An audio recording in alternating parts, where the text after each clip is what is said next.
What is the real purpose of money? This was a question I've been pondering recently because the math just wasn't adding up. I realized I felt about the same mentally when I was making $75,000 per year as I did when I was making under $25,000 per year.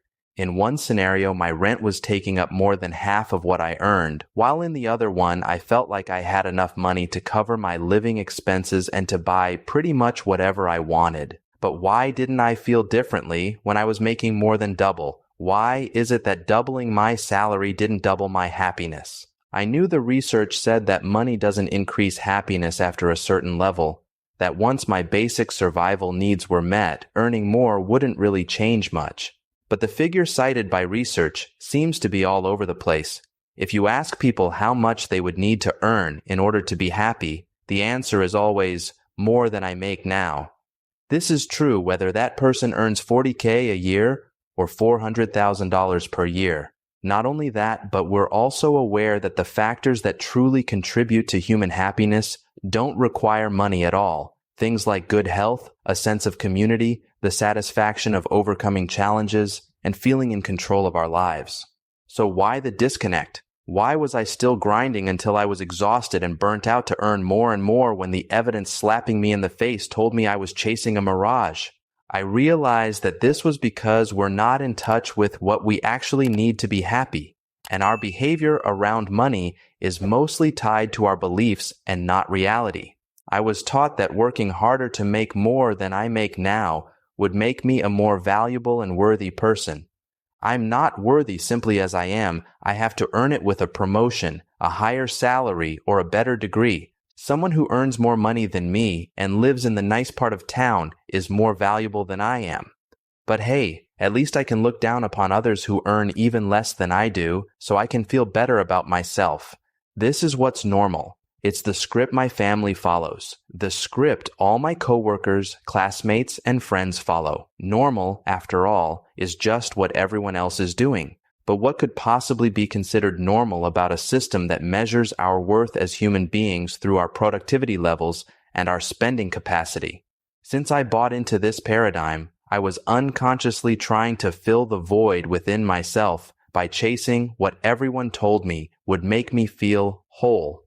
Movements like minimalism or slow living have gained so much traction because lots of people are noticing the dysfunction in our society and are looking for a way out. They're noticing that we can't fix an internal problem with an external solution.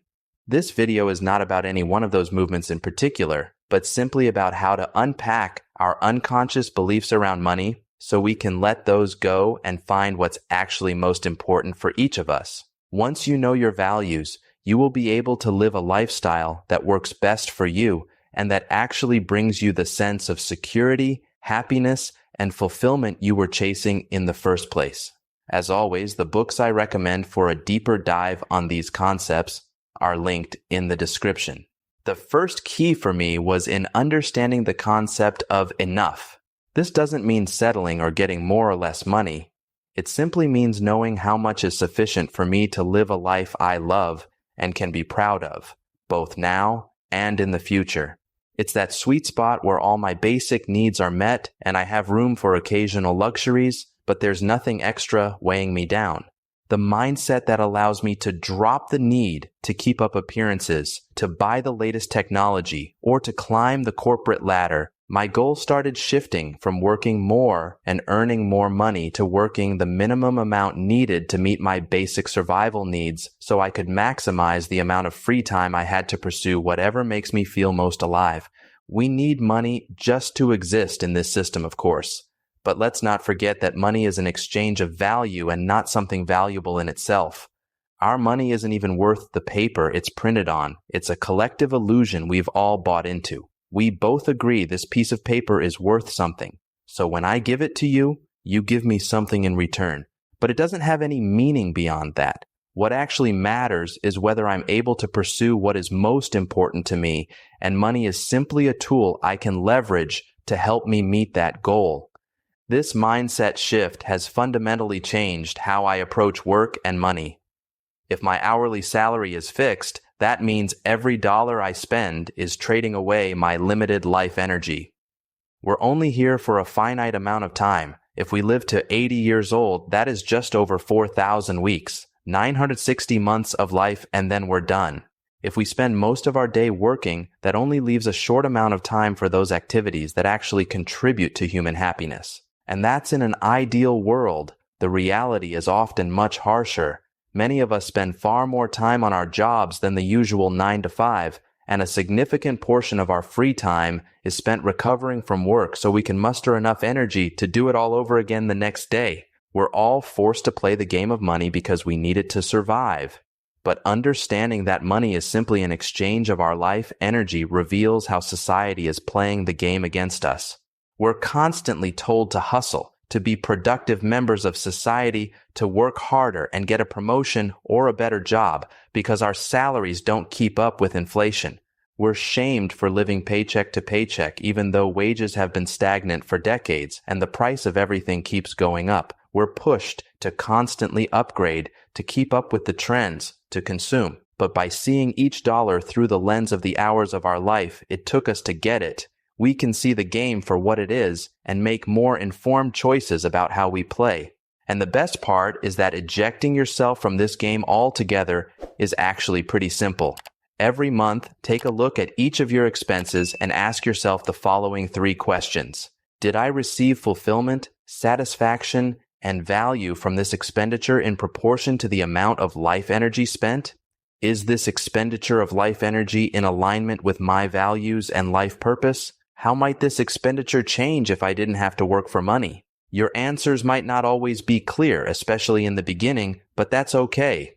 If you're anything like me, it's likely that you're so out of touch with your true needs and values that it will take some time to cut through all the noise within you. But over time, these questions will help you define the true values that have been hidden within you your whole life and guide you in finding what enough means for you. You might find that certain expenditures bring you immense fulfillment, in which case it's okay to increase spending in that area. On the other hand, resisting the pull of consumerism becomes much easier when you frame each purchase around your values and think about it in terms of life energy. For example, I used to value having the latest phone model every couple of years, but now I might value keeping that extra $1,000 in my savings so I have the freedom to look for a new job if a company reorg forces me to work more hours without extra pay. Each dollar I save provides an extra cushion of safety and takes away some of the power my employer has over me. If I can get to the point where I can leave whenever I want, it no longer feels like they own me. Since that sense of freedom is truly aligned with my values, I no longer feel like I'm missing out by keeping a phone for 5 years until it wears out completely, because that's not a game I'm playing anymore. On the flip side, I'm now more willing to spend money on experiences that make me feel truly alive, like splurging for a first-class ticket on a 10-hour red-eye flight, a memory that will last forever and brought me immense joy. Winning for me isn't about having the highest-paying job or the newest technology or car. It's about having precisely what I need, with room for luxuries now and then, and enough free time to enjoy life. If getting a promotion means I have to work overtime to earn it, and the new role would mean more responsibility, more stress, or less control over my time, it's not worth pursuing for me anymore. This freedom is true wealth, not the wealth they fetishize on Forbes magazine and tell us is within our reach if we just worked harder. A person who earns double what I do, but sleeps under their desk in their office is less wealthy than I am. That game is not worth playing. Plus, that's not what you want anyway. You want the safety, fulfillment, and happiness that you've projected onto that amount of money. The hardest financial skill is learning what enough means for each of us, to learn how to stop moving the goalposts. Enough for you might mean something different than it does for anyone else, but it's a real figure, and it's within your reach, but only if you stop playing the game. I use Rocket Money to help me visualize how much of every cent I earn is being spent and whether those expenses are giving me the joy and fulfillment I expected them to. You can use whatever method works for you, but the key is to track your income and expenses and to answer those 3 questions sincerely with each one. This simple process has allowed me to discover patterns about myself by observing how I choose to spend my life energy. It's naturally changed my relationship with money and adjusted my spending patterns without effort by making a previously unconscious process conscious. I've learned that my independence is determined by how much I can leverage my money and by how much of my income I'm able to keep. And I finally learned that my happiness is determined by the extent I'm able to let go of external influences and live true to my values. These 3 questions will also help you determine what enough means for you. They will help you keep more of your money so you have more power over your life and can focus on what matters most to you. Thanks for watching. If you like this video, please like, share, and subscribe so you don't miss the next one. And make sure to check the description for more resources. Until next time, safe travels.